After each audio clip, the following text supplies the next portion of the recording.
Let's start early, shall we?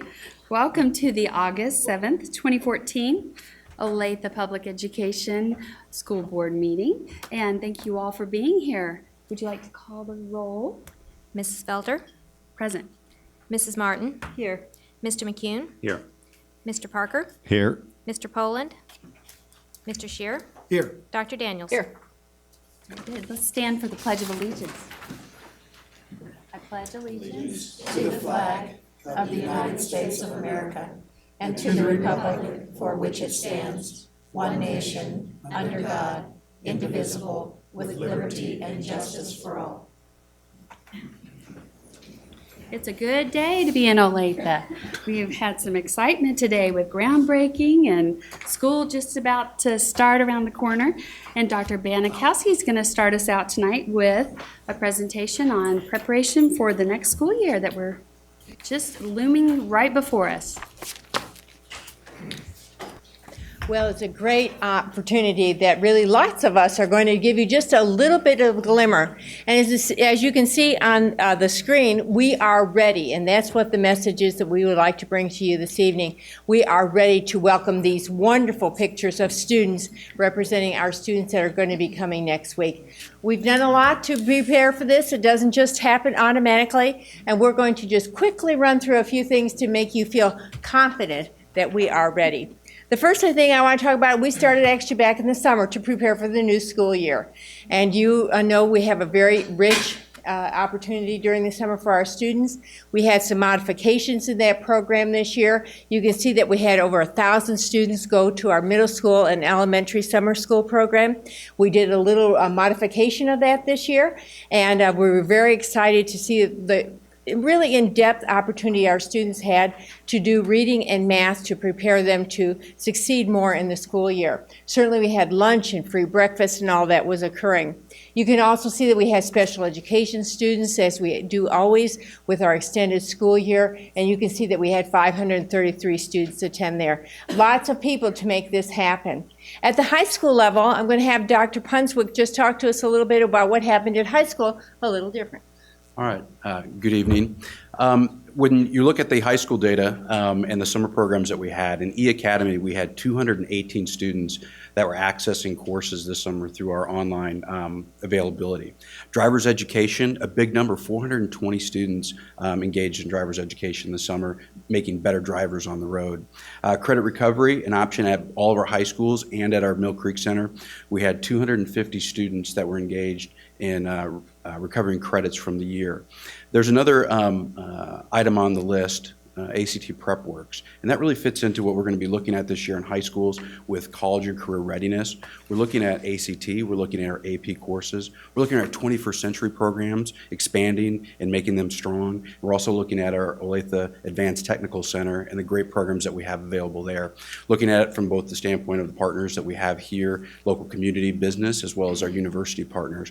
And one of the pieces that we added this summer was the ACT Prep Works, where students can engage in online preparation for the ACT. It adapts to where the student is in their learning level, and then they are provided 36 modules over that time in the ACT Prep Works. This summer we started it. We had 34 students that engaged in it this summer. We already have over 150 students that are signed up for this fall, so we're really excited about how this fits into the college and career readiness for our high school programs.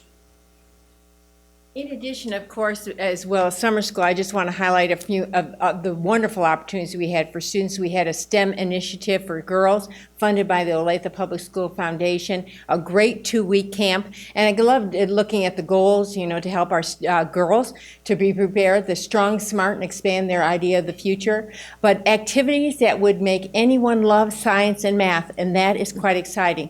You can see the wonderful opportunities that the students had, the activities, what they delved into from DNA to scientific mysteries and solving. Our girls were excited, and that last picture there at the bottom really shows how excited our girls were in this opportunity. In addition, of course, we had learning for our teachers as well, our staff, as well as our students, and we had the Olathe Summer Conference, and you know that's a 21-year tradition that we have in our school district. Over 1,700 staff members, an increase of 200 from last year, participated in this, from everything from early childhood to mental health initiatives, an opportunity to get our teachers ready to greet our students. And you can see some of those wonderful comments that individuals made from, it was dynamic, entertaining, and engaging. I love the second one. I've paid lots of money to attend conferences elsewhere and not walked away with half of the information that I got here, and a single mom who really appreciated that opportunity. Great comments from our staff. In addition, we also had, not very long ago at Olathe Northwest, we had what's called our APSI, Advanced Placement Institute. Over 50 of our Olathe teachers attended. Actually, we had 320 AP teachers. It was amazing how many teachers came for this.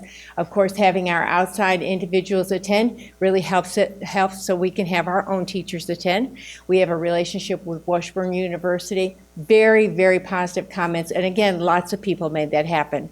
Well, certainly let's go quickly through the summer. Let's start the school year, getting closer to the school year, and Luann Hermick, our Executive Director of Teaching and Learning, is going to talk to us now. Where are we? What are we doing to get ready? Well, it is an exciting time of year, and we are ready for students. We're ready for staff as we focus on teaching and learning.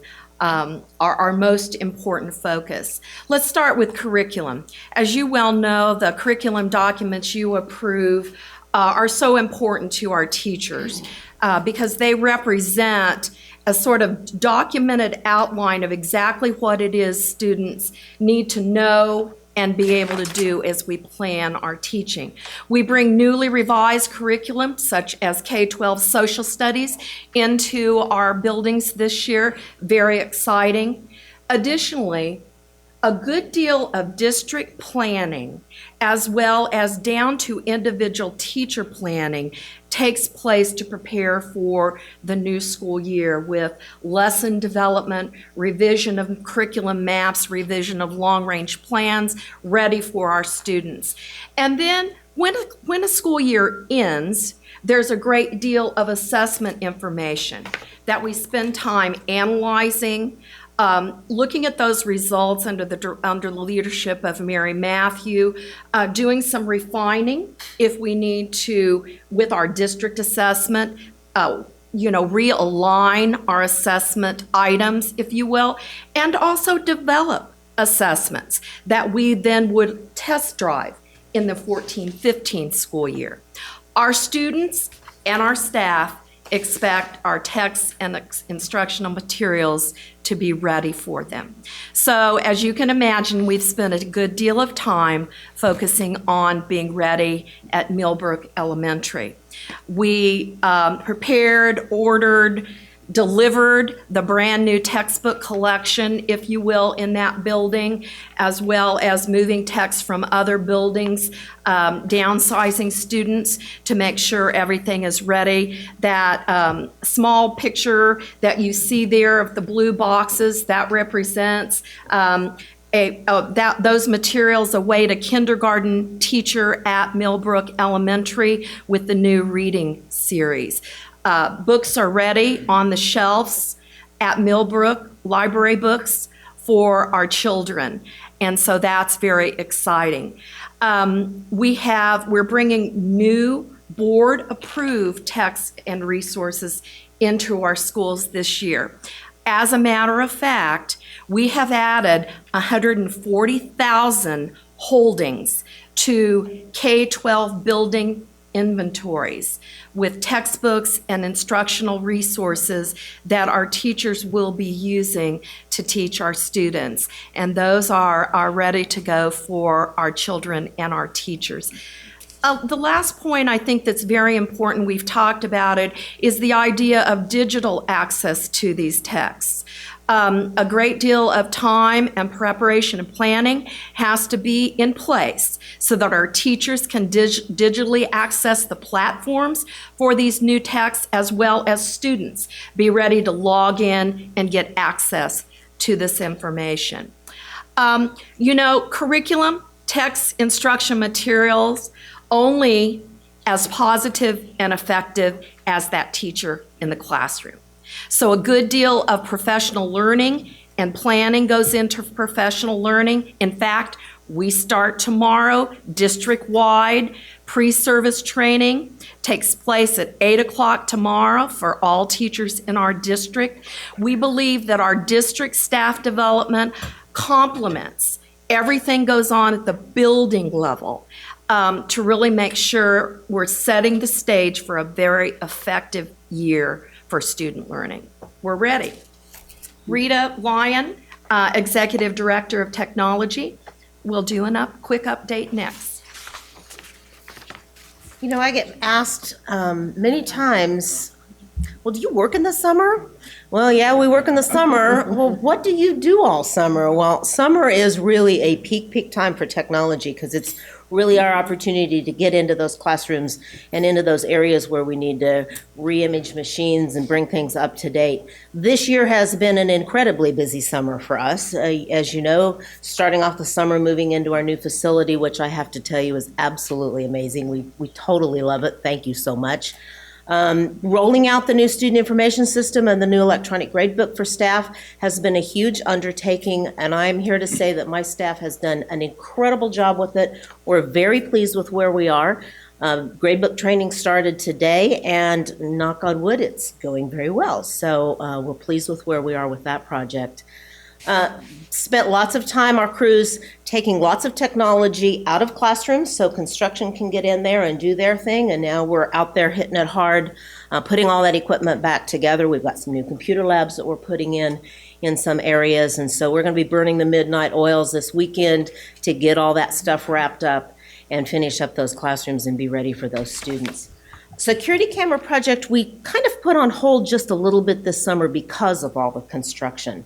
But they are prepared, met with them this week, they are prepared to hit the ground running very rapidly now to get all that installed now that construction is kind of wrapping up and out of the way. And you know, of course, we put technology into Millbrook, so that took some time. We also had a big switch refresh project that is still ongoing. Can't forget the iPad project. Equipment for that has rolled in, and we're getting that delivered out to the schools. The iPads will be delivered directly to the schools. So we're getting all of that hardware ready to go and things ready to go. And Mr. Yeager, I believe, is going to speak a little bit about some professional development with our iPads. Good evening. I'm going to give you some more information about iPads. As you know, there's lots of exciting things this year happening at the elementary level. I had the opportunity to be with an elementary staff this morning, and to no surprise at all, this is probably what they're most excited about this year. So just some basic information. As you probably already know, we have about 9,300 iPads on their way to our elementary schools right now. As Rita said, the initial training will happen at the elementary schools, and it will be completed by September 25th. And so we have iPad trainers in every school that will work with our technology staff to get iPads up and going in all of our elementary schools. So we're really excited about that. As important as having the devices there and running properly, of course, is the professional development aspect. And so we're excited. On October 20th, we have Apple trainers coming to spend time with our elementary teaching staff and elementary professionals to be sure that they know how to utilize the iPads and work with them. We're really excited about that. Late September and then again in late November, our elementary principals will have an opportunity to spend a day each time with some specific iPad training as well, really taking a look at what it means to be an instructional leader in a school that has iPads. So they're thrilled about that opportunity for them as they help move their buildings forward. And of course, technology, Connie Smith, Rita Line have worked so hard on this entire initiative. One of the things that's going to come out of it very quickly in early September is the I Teach, I Learn, and that will be an opportunity via technology for teachers to share best practices and good lessons and some of those things that they've come up and developed to use with their students. So they're excited about that. We're excited about it. Obviously, there's lots of work to do in technology and teaching, learning, professional development, all those things, but we're thrilled they're coming in the door. I keep saying to folks, really what we're talking about is student engagement through iPads around cooperation and collaboration, and that's what our kiddos will be doing, so we're thrilled. Next, Assistant Superintendent Dr. Erin Dugan is going to talk to you. I thought that was just my presentation tonight. She's going to talk to you a little bit about positive and safe schools. I had to look behind me to even know who I was introducing next. That's tossed me off a little bit. Really quickly, 2 topics. Safe and positive learning environments. We're ready. I mean, we want these classrooms safe and positive from the start for our students to show up next week. Just today, a couple great examples. ALICE training going on at Olathe South. All the coaches sat in the auditorium getting ALICE trained, feeling good, answering questions about our enhanced lockdown protocol. We think we'll have all staff in the district certified and classified, trained by the end of August. We'll move into doing parent and student training September, early October, and we'll bring you some updates as we roll some of those pieces out. I was in other middle schools today where they're spending a lot of time talking about a safe, positive classroom. How do you manage middle school students in a positive manner? How are they refreshing their classroom discipline? So those initiatives continue to stay really strong. And Rachel's Challenge is back. It's running again thanks to the Public Schools Foundation and their continued support. Probably an incredible round going on today, a staff program going on at Mission Trail, Indian Trail, and Prairie Trail. Had a gentleman out working with the staff on the antidote to bullying and activities that will run between now through the end of September, continuing on this theme district-wide of kindness and compassion. So we're excited, and these are important pieces to get in place as we get ready for students. The second area I want to touch on very briefly, because this is important. So a lot of students need this to show up next week for us. But just an update, we have over 8,000 great young people that ride our buses, and that's an increase, about 2% increase from the past year. We run about 221 routes, and we have almost 4,000 bus stops. We're a busy transportation hub early morning and in the afternoon. Really exciting news, and in our great partnership with First Student, we've worked hard on this, and we're excited, and First Student is excited to let us know that 230 total bus drivers, 95 bus monitors. They are anticipating, and as of last night, are fully staffed with extras, and they're all locals. So we are, for the first time in as many years as a number of us can remember, without having to bring in substitute drivers from out of town. And that's a huge benefit to our patrons, just for efficiency and comfort. So we're excited that we're in a great position to get started with transportation. With that, I'm pretty sure the guy behind me is John Hutchinson, who needs no introduction. Thank you, Dr. Dugan.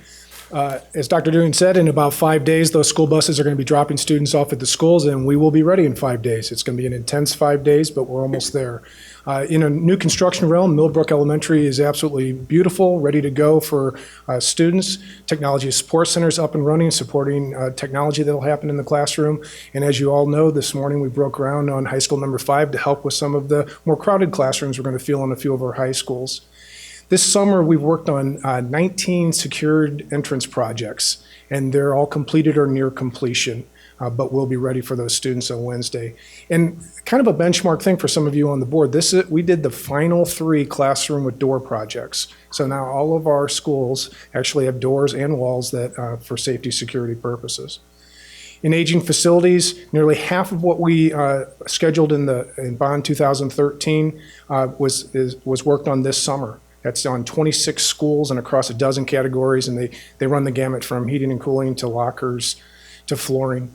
One typo, synthetic football and soccer field installation is nearly complete. Stadiums are in wonderful shape. Soccer's right behind it, but we'll be ready for the first games and activities that are going to be on those complexes. Like Mrs. Lyon, everybody thinks that food service just goes away for the summer, but they have a pretty extensive to-do list throughout the summer. Just going to highlight a couple of these that you see before you.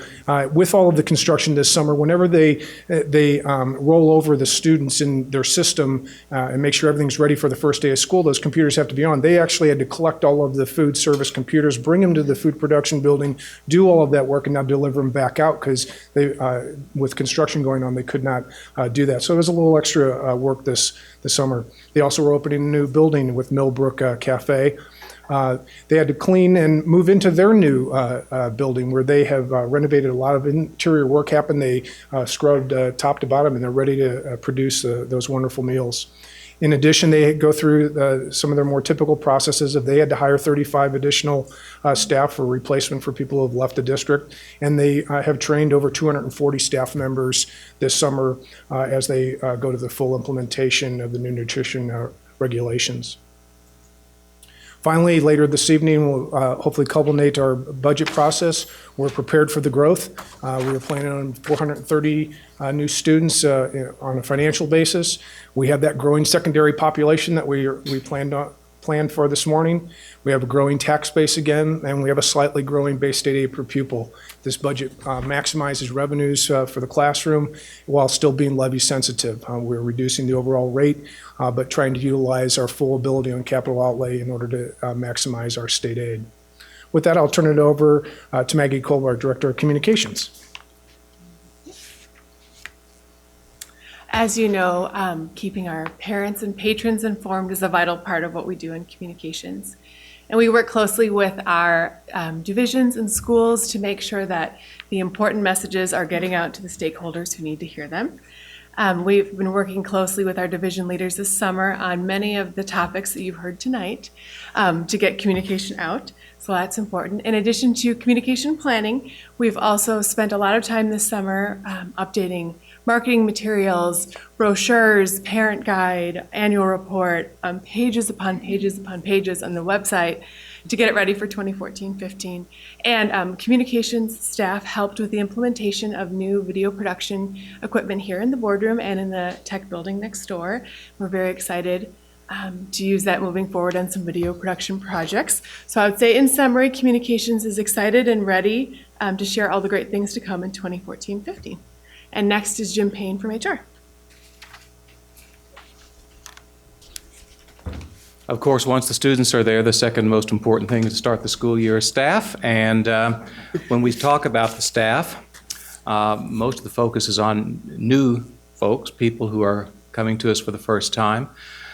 You can mark through 180 and put 190 up there. This is a moving target this time of the year. We have people who are still discovering that they have to leave us at this late game, but we are still hiring, and we have about 190 new staff members in the licensed certified area. While some of those are actually new positions, the vast majority of them are retirements, resignations, and leaves. And those folks have been spending time with us since August the 1st. For our orientation, learning a little bit not only about our district, but just how to manage their employment, as well as the idea of curriculum instruction, all the rules and regs, policies, practices, and just trying to get their room ready for all the students. Of those 190 now people, we have about 100 going to be serving their day at the elementary school with elementary age children. We have about 49 at the high school, and we have about 28 at the middle school. And you notice that don't add up because we also have a number of people who spend their day with a variety of age groups across the district. Also of that 180 to 90, we have about 43 who are going to be working in special education or a service related to special education, such as OT, occupational therapist, physical therapist, speech language, et cetera. So a lot of congratulations and thanks go to Dr. Donovan, Mr. Odell, their assistants Janelle Johnson and Ramona Dreesen, and then of course those folks over in special ed. I mean, 43 is quite a few, and so they've spent a lot of time over the summer. Classified hiring is still ongoing. It is, again, at this time of the year, very much a moving target. We continue to receive notice that some people have chosen not to return, and we fill those. And so our principals are out there doing a lot of hiring work as they prepare also to bring in paraprofessionals and as we talked about, food service workers, et cetera, et cetera. So in terms of our staff, while it is a moving target, we will be ready on day one. And certainly, if you look at it, I think one of the questions would always be, are you ready for school? Are you ready to greet these kids? And we are ready to greet these kids. Our resounding would be, yes, bring them on in just a few days. So this team, it takes teamwork to make all this happen, and these individuals will be glad to stand for any questions that you might have, as well as I'm sure there's a lot of people in the audience that participated in making this happen so that we are ready, and they probably be willing to answer any questions as well. Thank you. Well, you've been busy. Questions? I have a question for Luann. Can you talk to us just a little bit more about the reviewing of assessments that staff is doing? Because I was under the impression that the state didn't release data this year. So how do we assess our performance last year without that? Good question. We have a very comprehensive assessment program, and so the assessments I refer to are district assessments. We're developing and have end-of-course assessments as well as benchmark assessments that we give at various times throughout the year. Those are curricular aligned, and so everything I was referring to would be related to revisions that we could make with district assessments and sort of analyzing those results and if, which percentage of the kids miss a certain question and that sort of thing. So that was what I was referring to. Thank you. Thank you. I have a question for Rita. I noticed this evening that our signers are not in the room. Where are they? They're over in the Tech Support Center. If you remember, we built a TV studio over there, brought Tony and Marlene over from the west side, and they are in our building now. And so Tony has a studio and a control center over there, so he's no longer in the little closet back here, and the signers are over there with him. And I think he's thrilled to be there. I'm sorry, I didn't hear I that. think he's thrilled to be there. Okay. So they're able to pick up all of our audio and our video there, and so they're signing. They're watching us right now on camera, so you're on camera right now, over there. So what would we do if we had a non-hearing person attending the board meeting? We would adapt and have somebody probably special for that. So But do we find it's that such a out? better situation than them being crouched back behind the presenters or in another room over here. So, but yeah, we would easily adapt and have somebody available. So we need to make sure that the public knows that if Sure. someone from our non-hearing community is going to attend the board meeting, that we could accommodate them and have someone here who could speak their language. Easily, you bet. Okay, so we'll make sure of that. Certainly. I appreciate the technology and the efficiency, and I know they're enjoying being there, but by the same token, if we have somebody here in our audience, we would need to make sure we accommodated that. Any other questions? I just had one comment. From a business standpoint, I know that getting ready for school is big business, but you really don't realize how big it is until you try to go to lunch this week. All summer I could just go in and snap my fingers and get what I wanted, and this week I have gone to restaurant after restaurant just trying to get in the place. But that's a real compliment to our teachers, and it really is for our economy, our local economy, and for our businesses and our restaurants.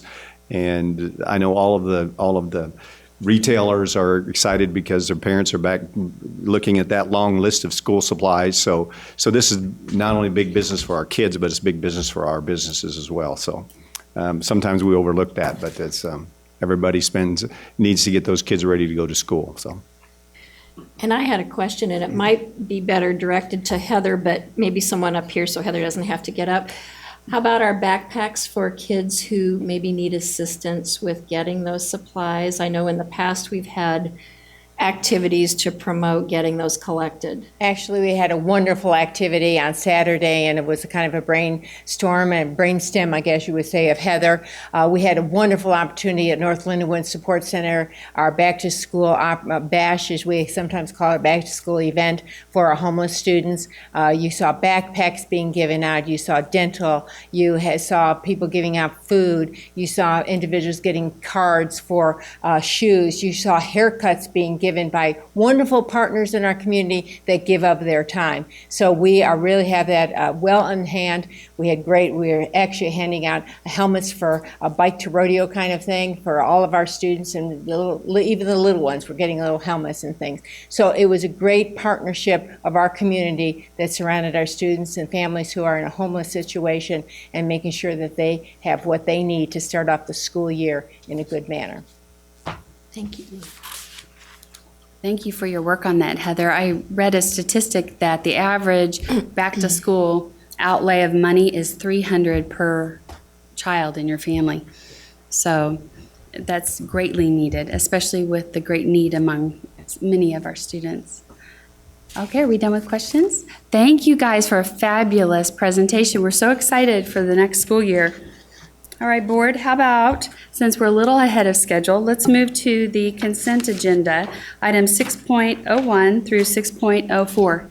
Any discussion? Need a motion?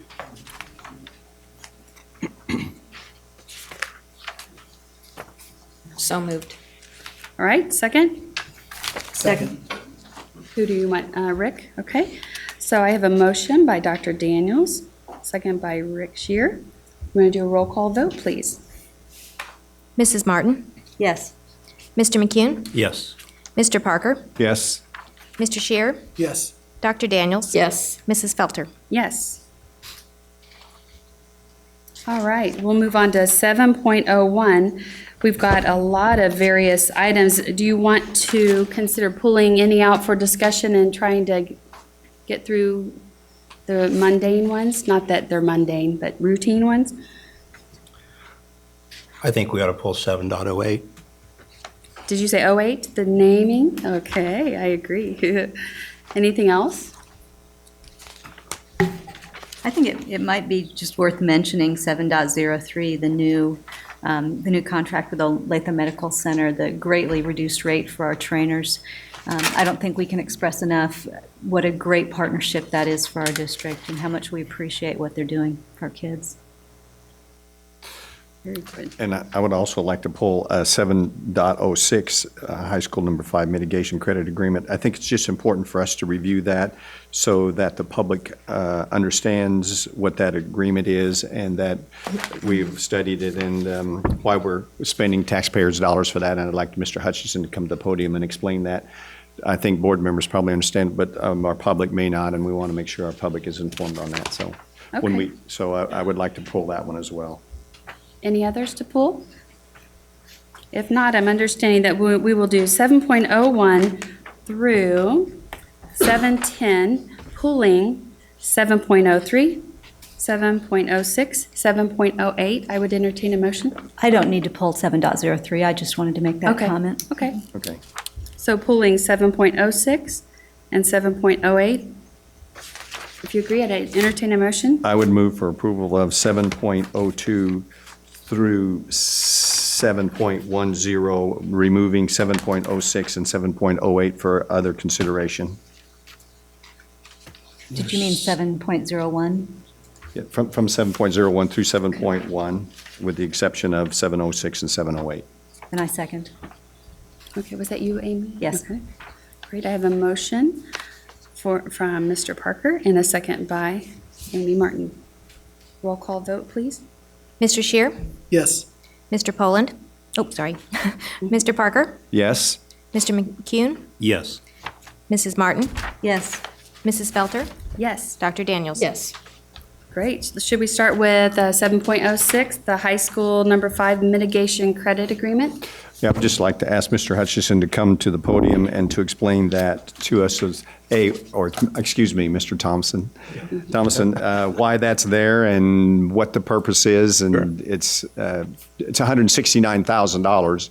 And so I think it would be important for us to inform our taxpayers of why it's there. And I noticed in the agreement that there's also provision that there could be that I think that's who does that? Department of Conservation or Corps of Engineers. Corps of Engineers. They have the right to come back and say that we'd have to purchase more of these credits. Yes. I don't understand why you have to pay money for credits, but go ahead and explain it to us. Well, the long story. When we first began looking at that site for a high school, several of the consultants and I walked the site several times before we sort of recommended that we purchase it. During that walk, we noticed that there's standing water on the site that could have been interpreted as a wetlands. So we included, it wasn't enough of a problem to discourage us from buying the site. We included in our budget money to deal with wetlands on the site. In this particular area, the Corps of Engineers does have control over wetlands. Some places it's the EPA, some places the Department of Agriculture. Here in this area, it's the Corps of Engineers. And they did determine that those are on that property some wetlands. There are two ways to deal with wetlands. If it's large enough and if it is permanent enough, they can require you to keep them, and you have to sort of incorporate them into your design, and they stay. If they're small enough and they've just been sort of these little low areas that hold water, then you can mitigate them. And mitigation means that you can tear them out, you can fill them, and you can turn them into a site.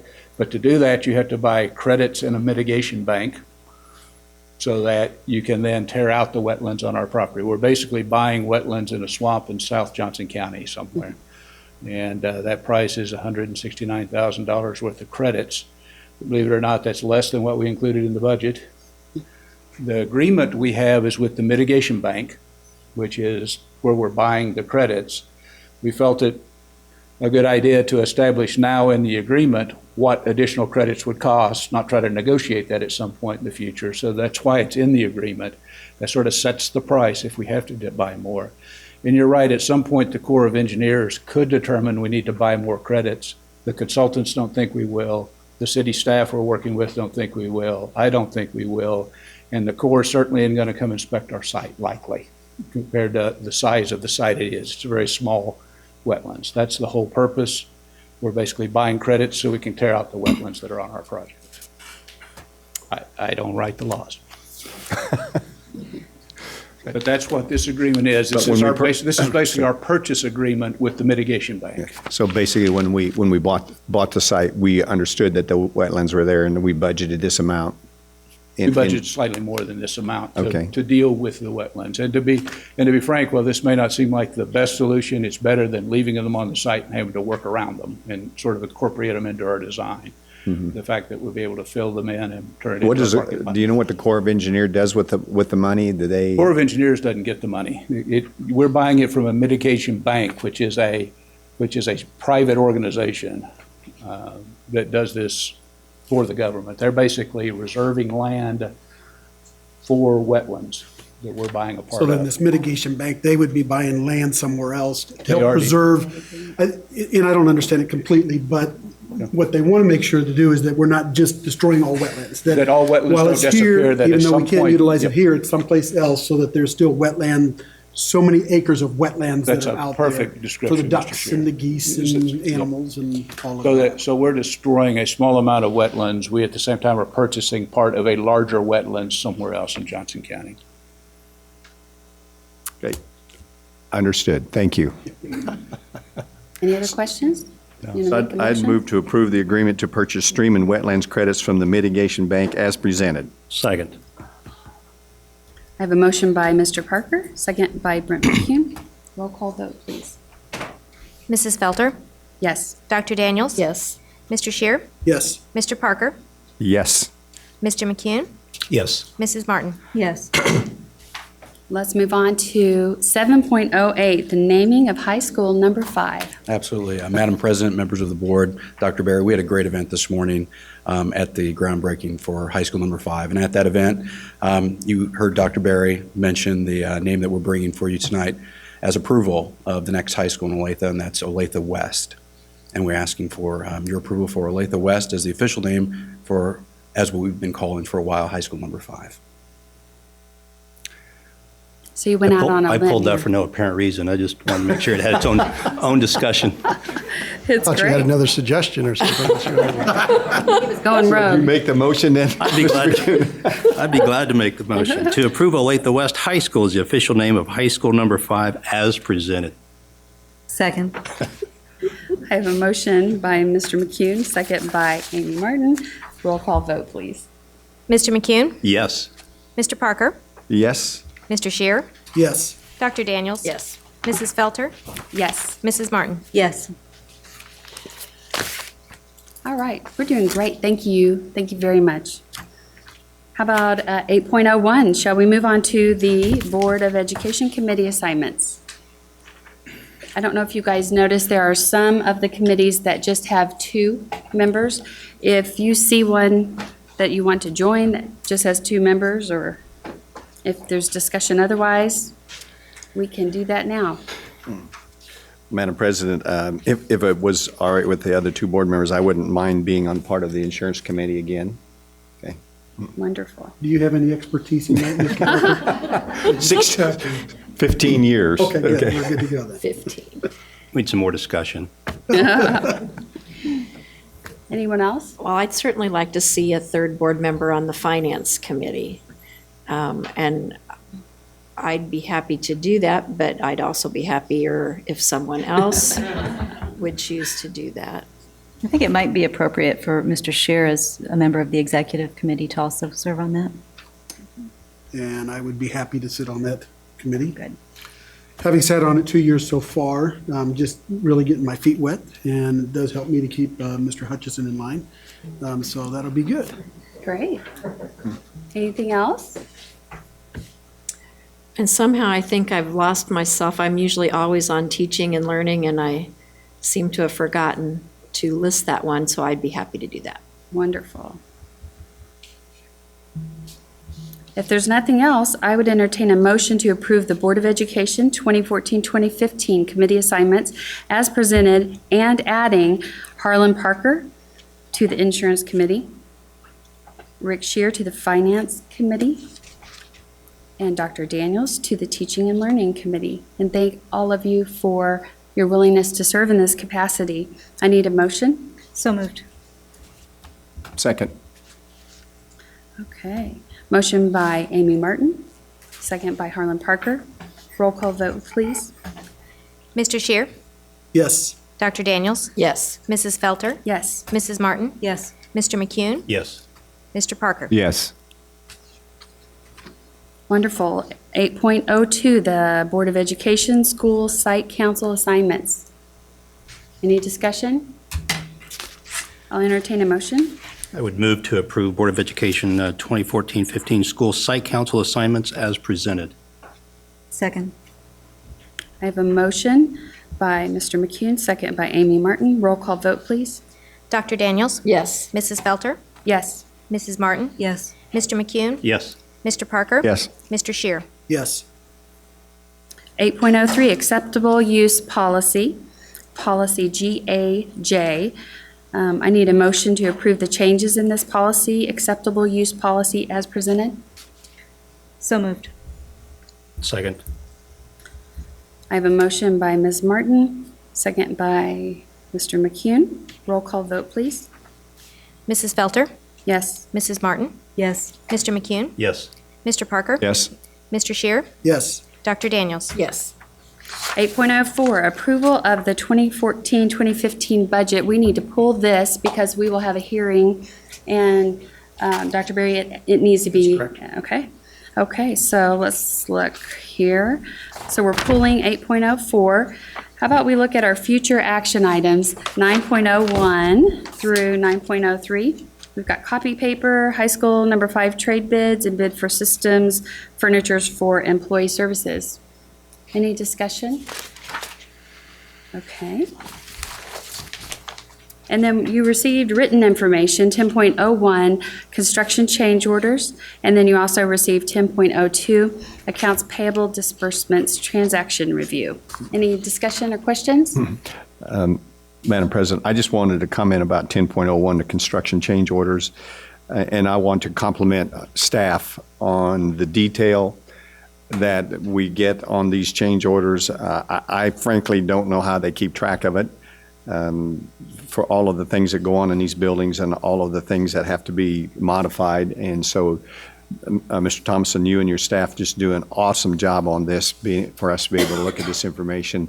And the important thing about this is it's taxpayers' dollars, and we justify, every penny is justified on these reports, and we know that that staff and our construction managers are doing a wonderful job of this, and we're not wasting any taxpayers' money on these projects. So I just want to compliment on that. This is something that the public doesn't see, doesn't realize what goes on behind the scenes, but this level of detail in a construction project is outstanding. So thank you very much for that. Very nice. We're at a point in our agenda, we can move on to 11.01, the board's topics for discussion, or we can take an extra long break. Anybody have a preference?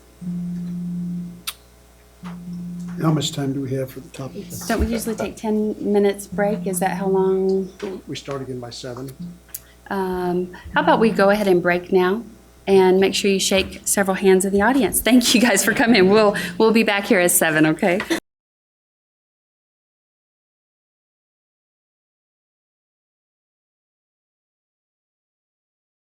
Welcome. Said ducks and geese meant mosquitoes. Welcome. Thank you for being here.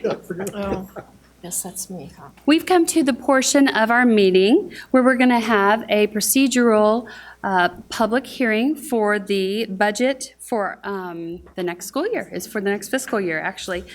We've spent the past months working on the budget, communicating, having workshops, and tonight we are open for any comments. And we didn't have anybody register for comments, but if you would like to ask a question or make a comment about the budget, now would be the time. You can make your way up to the microphone here if there's anyone. Okay, I'm not seeing anyone, so we will move forward. Let's go to recognitions and awards, and I don't see which board member is Dr. Daniels. Would be me. Right. No, you got it. You're golden.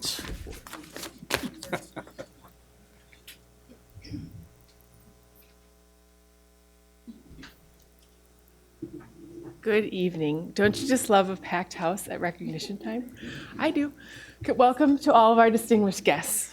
We're going to begin our recognitions tonight honoring our teacher externship program and business partners. I'd like to ask Heather Schoonover from Community Development, Denise Griffey from Career and Technical Education, and Jim Bradford from our 21st Century programs to come forward to help with this recognition.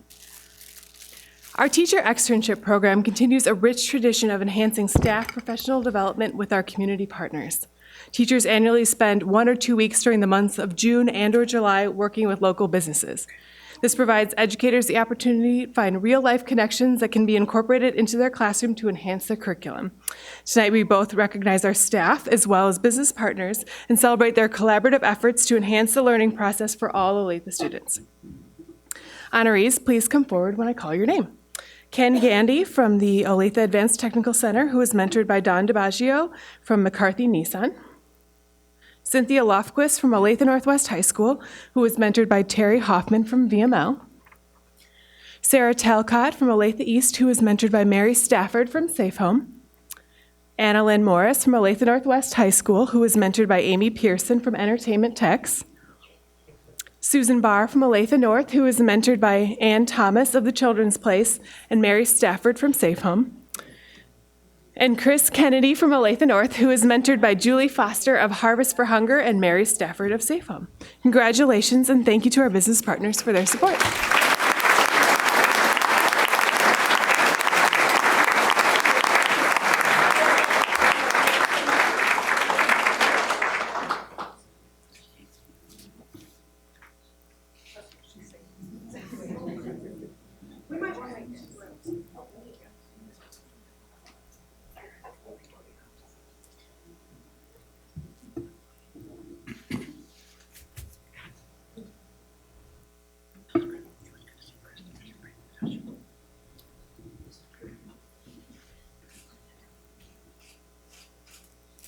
Thank you very much.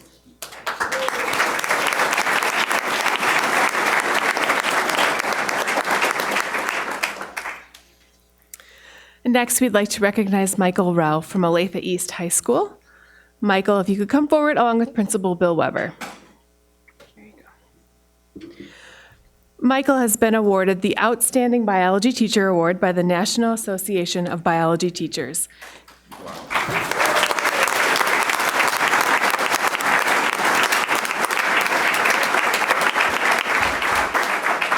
The organization recognizes an outstanding secondary biology educator every year in each of the 50 states.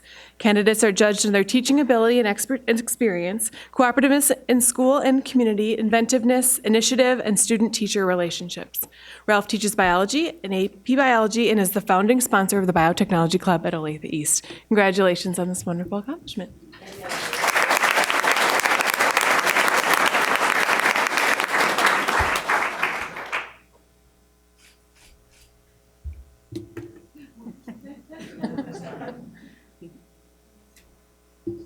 Congratulations. Is he? Next, we'd like to recognize California Trail Middle School. Would Principal Connie Vibrock please come forward, along with Sherry Wan, 4 Club co-sponsor, as well as Assistant Superintendent Aaron Dugan.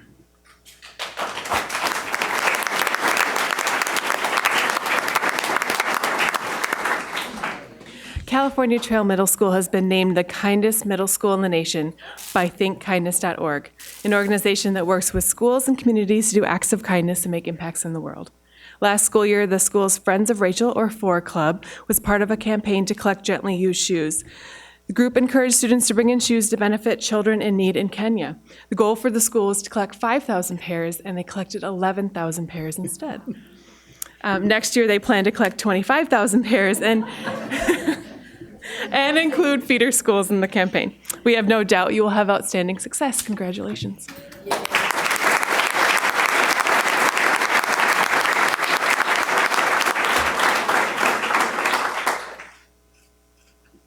Congratulations. And our middle school recognitions continue. Dr. Dugan, if you want to stay at the front. We'd also like to recognize Pioneer Trail Middle School. Would Principal Mike Walgass, Assistant Principals Elaine Carpenter and Justin Howe please come forward? Pioneer Trail Middle has been named the 2014 Middle School of the Year by the National Association of Middle School Principals. The school received the honor over 5 other middle schools across the country. Said Principal Walgast of this honor, "It is a wonderful honor and recognition for the entire Pioneer Trail community. It reflects the hard work and dedication of staff, students, and families. Congratulations to your entire community."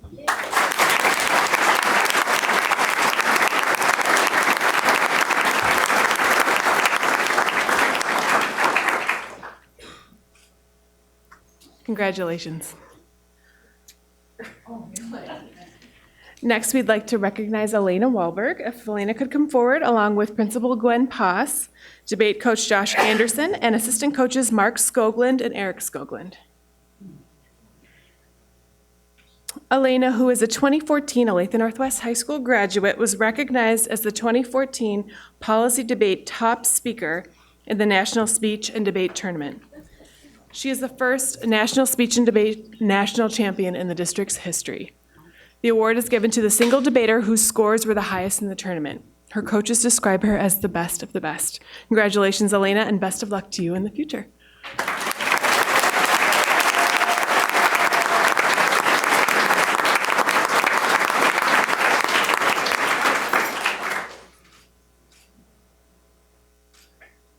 And Elena, is your family here tonight? We'd love for them to stand and be recognized as well. Oh, yeah, my mom's right there.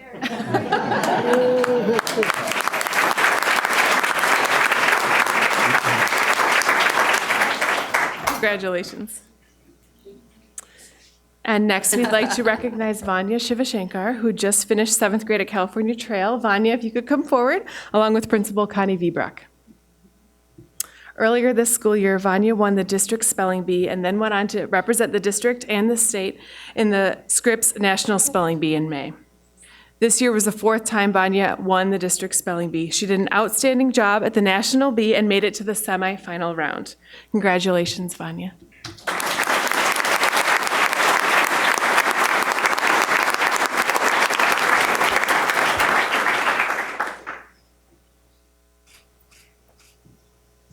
And Vanya, I know your family's here as well. We'd love for them to stand and be recognized too.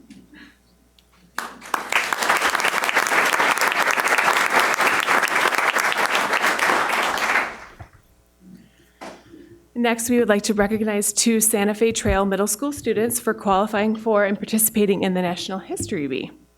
Would Andrew Booz and Sam Mugo please come forward, along with Melissa Lunny, 8th grade social studies teacher, and Principal Carrie Lane. Last year, Andrew and Sam both qualified for the National Bee at the regional tournament. In addition, Andrew won the regional tournament. At the National History Bee this summer, they competed with more than 600 participants in 8 rounds of Jeopardy-style competition covering world history, ancient history, U.S. history, and pop culture. Andrew moved on to the quarterfinals and only missed out on the semifinals by 2 questions. Both boys did a great job representing the Olathe Public Schools. Congratulations to you both.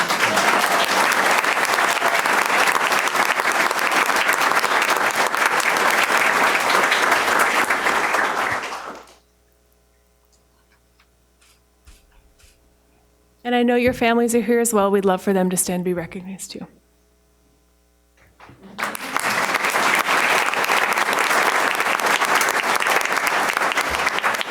Congratulations.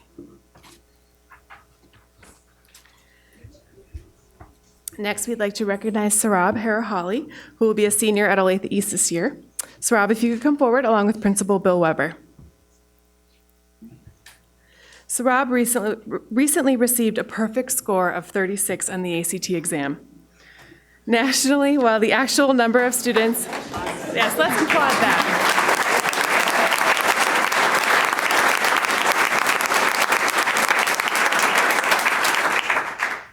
Nationally, while the actual number of students earning the composite score of 36 varies from year to year, less than 0.1% of students taking the test earn that score. He is one of 9 students in the district who have achieved it in the past 2 years. He is president of National Honor Society, an executive board member on the Hawk Leaders, a member of a Science Olympiad team, Biotechnology Club, math team, French National Honor Society, and plays violin with the school orchestra. Congratulations.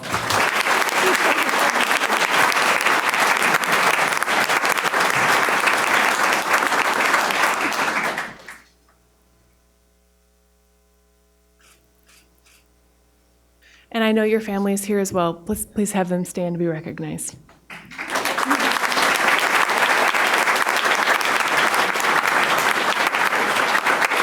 Congratulations. Next, we'd like to recognize one of our students for his great success in Skills USA.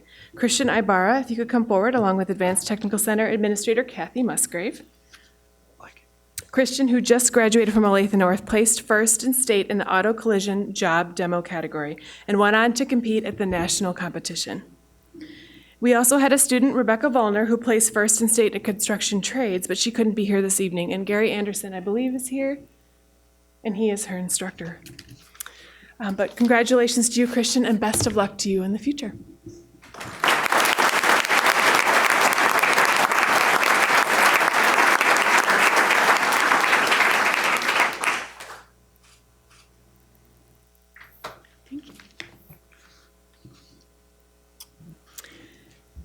Next, I would like to call forward the entire Olathe East boys track team.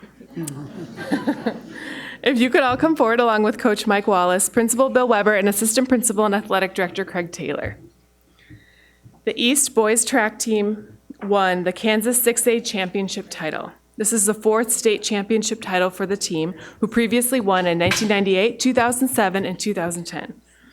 3 of the 4 Olathe High School boys teams finished top in the state. In addition to East's championship, South placed 3rd and North came in 4th. Congratulations to you all.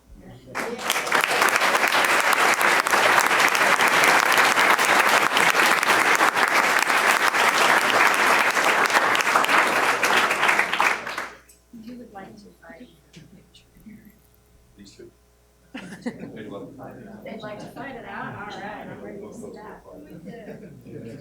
All right, you're gonna.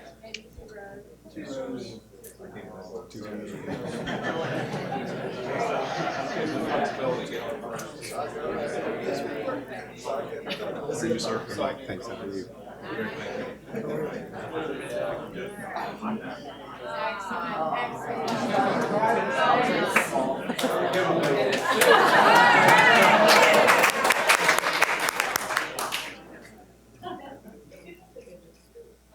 And Coach, would you like to say a few words? Oh. Oh.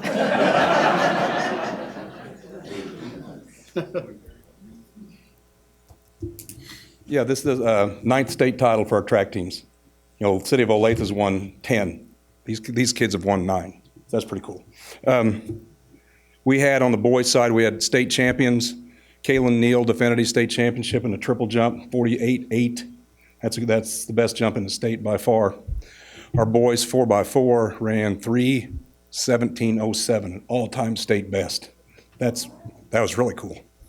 I still get choked up about that one. That's 102 years of Kansas track and field. And that's the best 4x4 ever.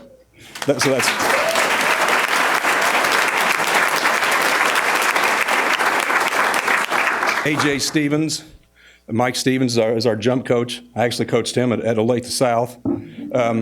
AJ won the highs by 5 1,000ths of a second over a kid from Topeka High. Raise your hand. That's AJ. Okay. Is that all we had to win? We got a bunch of seconds and thirds too. We scored 80. We were getting drilled till we got to the open 400, and we scored 15 points in the open 4. We went 2, 5, 6, and Manhattan scored 1. So we kind of we were down 20. We kind of closed the gap, and then we just rolled from there. And we ended up winning by 10 points. It was a really cool evening and a great day, and great day to be a Hawk, great day to be from Olathe, that's for sure.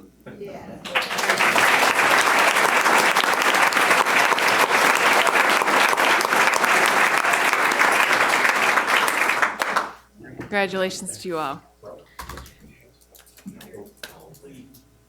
And in addition to, I know some of you will want to stay close by, in addition to the East team win, we also had numerous individual and relay team Kansas 6A champions, as Coach Wallace has mentioned. But I'd like to mention all of them from all of our schools. So when I call your name, please come forward. We'll do a big picture of all of our individual and relay team winners.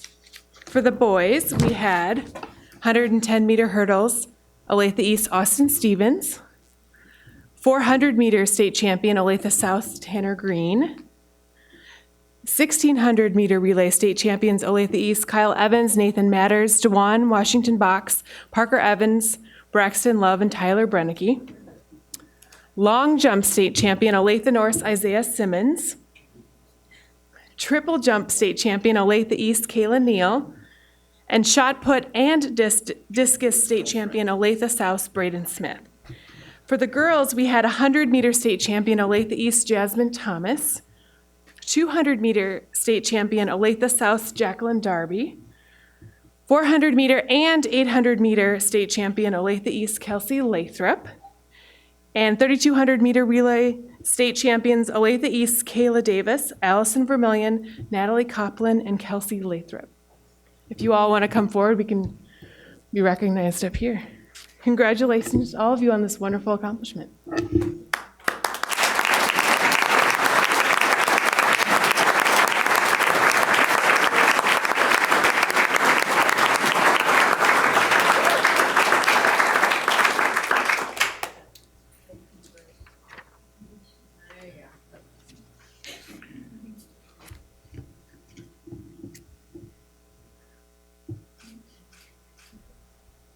I'd like to have all of our track and field families stand to be recognized as well.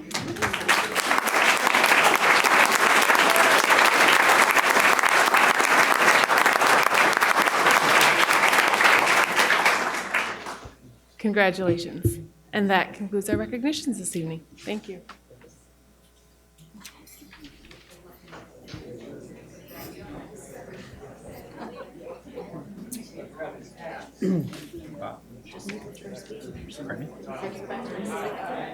Is that when it's going to happen? Thank you so much for coming tonight.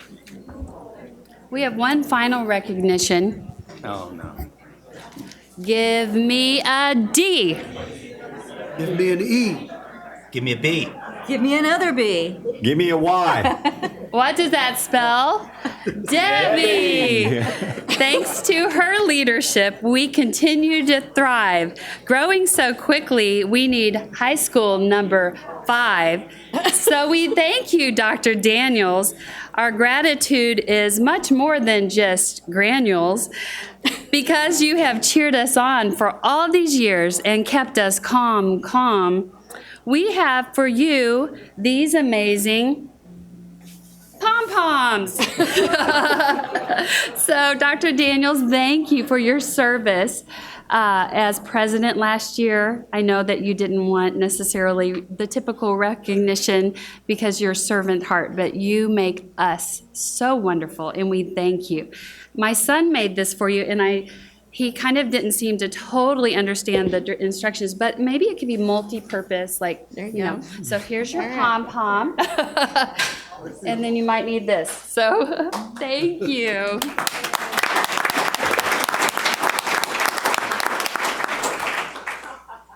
And My we'd spouse would say I don't need this. Do you want to say a few words? Because I will say three things.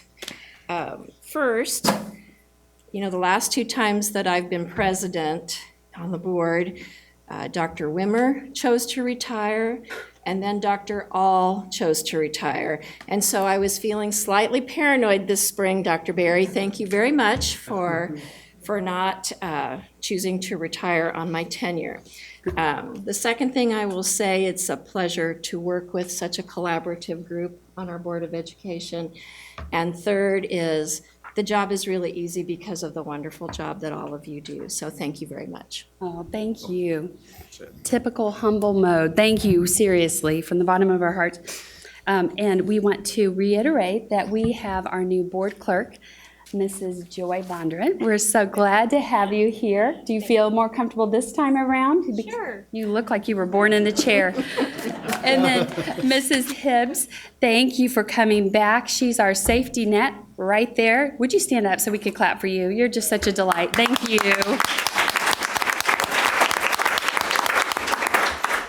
So we'll circle back to board comments. Did anybody have any comments? I have one thing I would like to talk about, just real briefly. As far as KASB, Kansas Association of School Boards, I have decided to put my name in for consideration for president-elect, which means there'll be an interview process this fall, and then hopefully whoever our delegate is at the Delegate Assembly in December will vote for me. And that would mean I would serve next year as the president-elect and then the following year as the president of KASB. Cool. Good choice. When is the election? It's December at the annual meeting. And in speaking of the annual meeting, I think that KASB has contacted Dr. Berry, and we're working on trying to host one of the bus tours. So board members from across the state of Kansas will have the opportunity to come visit one of our facilities, and we'll be able to show off some of the great things we're doing here. You'd be fabulous in that position, so wish you the best of luck. Good job. Any other comments? Well, the other thing I'd like to be able to bring up, I was lucky enough to go down to Topeka and as sitting on the legislative committee, and that was July 12th. And there was two main topics and areas that we had a lot of discussion about. The first one, and it seems, again, this is the second year I've sat on this, so I'm still learning through that, but they did talk about the resolution, the First in Education, the Kansas Way, and talking about just how that looks across the state. Really not any major changes, but some discussion. The one that we spent most of the time about was dealing with the row standards. And so Dr. Berry, I mentioned to him that I'd like to see the board have a little bit more information about the road standards, since the Kansas Supreme Court has taken that in as what the standards are going to be going forward. And so I wanted to be able to talk about that, not necessarily here today, but prepare for that so we could talk about what does the road standards look like, how would we utilize those, how would we administrate to them, how would we set goals and objectives to make sure that we're hitting those road standards. And also, to me, the biggest part of it, and we spent most of the day down in Topeka, was just defining what that road standard is and getting a good understanding. And I think that would be great for us as a board to have a better understanding of that, and then also be able to communicate it out to the teachers and to our community also. The thought maybe is that we would add it to a study session in September, so it's not just a presentation to you, it's a chance to ask questions and go in depth just a little bit more. We talk about the Gannon case that was settled this past spring, and they ruled on capital outlay equalization, which helped us. They ruled on LOB equalization, which helped us. The part they didn't rule on for Kansas schools was the adequacy question. And instead, they referred it back saying these Rose standards are what you should be measuring it against. They're actually almost 30 years old from a court case in Kentucky. Extremely interesting in terms of what they say and what they don't say in terms of today's education. So I think it's a great topic to bring up, Rick, and we can do that. Very good. Thank you. Any others? I think we need to go back to 8.04. John, were you sweating over there? We need to actually do the formal approval of the budget. So I would entertain a motion to adopt the 2014-2015 budget, including the local option budget equal to 33% of the general fund, and to authorize the budget for submission to the Kansas State Department of Education and the county clerk for certification as presented.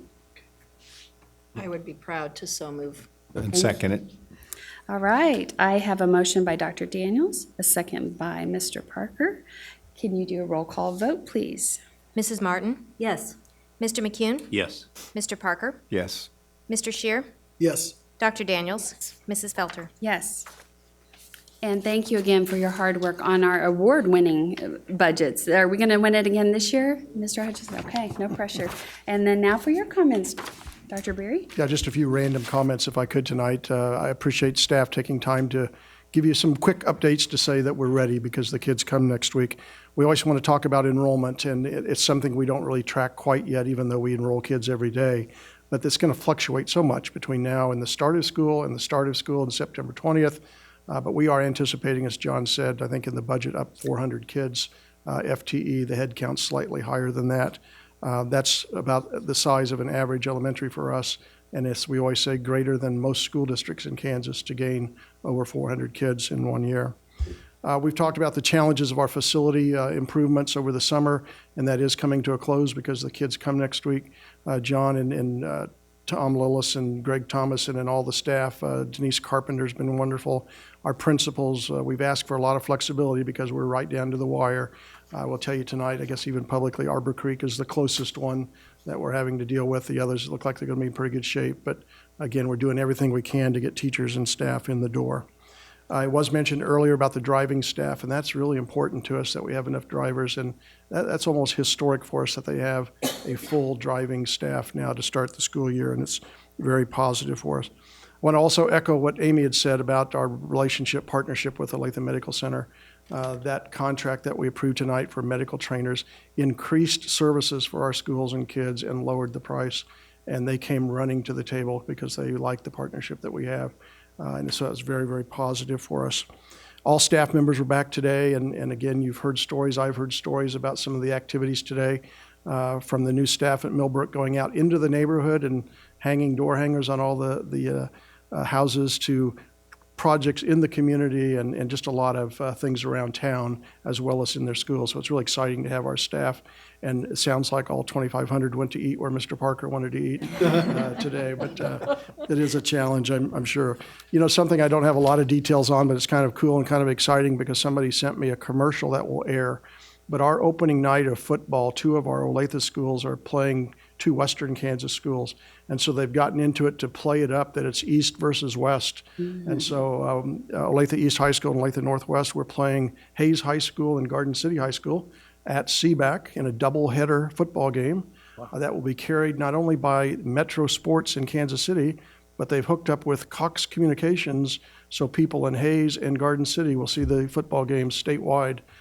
So again, kind of a cool concept, and they're doing some hoopla around the game, I think, to play it up East versus West. So it's kind of a cool thing. At our groundbreaking today, it was wonderful that the rain held off. It wasn't too soggy. You've officially named it Olathe West tonight, and we broke ground, and things will actually start happening Monday, I think, with bulldozers and so forth.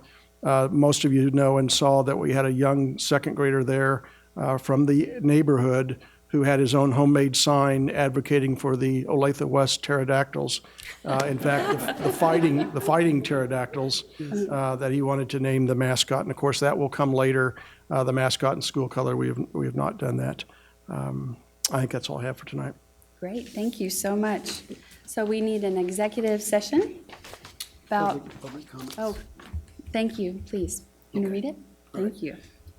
I don't want to pass up on my opportunity. You've got to read it. Public comments, we jumped around on the agenda, so we will make sure that we put this in place. So I've been practicing this. At each regular meeting, the Board of Education reserves limited time for individuals wishing to address the board. We request that individual speakers limit their comments to 5 minutes. The clerk will monitor the time and notify the speaker when the 5-minute time limit has expired. Please direct your comments to the entire board. If a response is appropriate, the president will respond or refer to another individual. In an effort to respect privacy, we ask that the speakers refrain from discussing personal complaints involving individual, staff members, or students. Those speaking are advised that the public comments are videotaped, recorded for broadcast on the district's Educational Access channel, and the audio tape recorded as a matter of public record. Individuals addressing the board should come to the podium at the front of the room and state your name and address. Do we have any comments this morning, or this afternoon, or this evening? We'll get there. All right. You I did my duty great. today. You did great. Thank you, Mr. Shear. How about we stay out until 8:10 based on the time frame I've been given? I would entertain a motion for 3.01 to adjourn to executive session until 8:10 p.m. I would move that the board adjourn to executive session for purposes of discussing personnel matters of non-elected personnel and to discuss matters relating to employer-employee negotiations, and that the board return to regular meeting at 8:10 p.m. in this room. Second. All right, I have a motion by Dr. Daniels, second by Ms. Martin. Roll call vote, please. Mr. McCune? Yes. Mrs. Martin? Yes. Mrs. Felter? Yes. Dr. Daniels? Yes. Mr. Shear? Yes. Mr. Parker? Yes.